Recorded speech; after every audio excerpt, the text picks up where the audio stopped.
देश की सुरक्षा में समुद्री सुरक्षा बहुत अहम है। समुद्री सीमाओं की निगरानी करने के लिए इंडियन कोस्ट गार्ड यानी भारतीय तटरक्षक को मजबूती देने की दिशा में आज का दिन अहम रहा, जब कोस्ट गार्ड को अत्याधुनिक और नवीनतम तकनीकों से लैस नया गश्ती जहाज सारथी मिला, जिसे आज इंडियन कोस्ट गार्ड को सौंपा गया।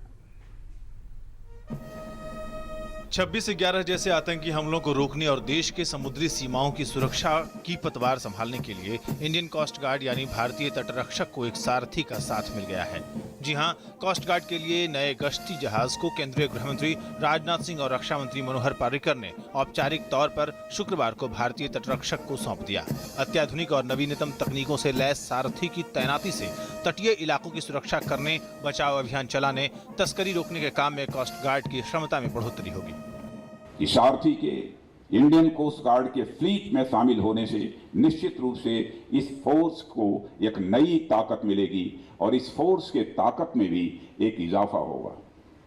साथ ही कमीशनिंग ग्रुप का सम्मान बढ़ाते हुए प्रभावी रूप से देश की सामूहिक सुरक्षा हितों का भी संरक्षण करेगा।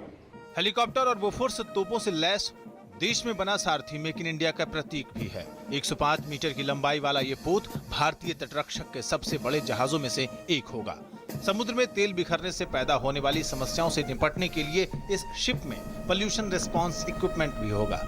ये गश्ती जहाज पश्चिमी तटों की निगरानी के साथ साथ संचार की समुद्री लाइनों की निगरानी भी करेगा। इस जहाज में 23 समुद्री मील की गति से दौड़ करने की क्षमता होगी।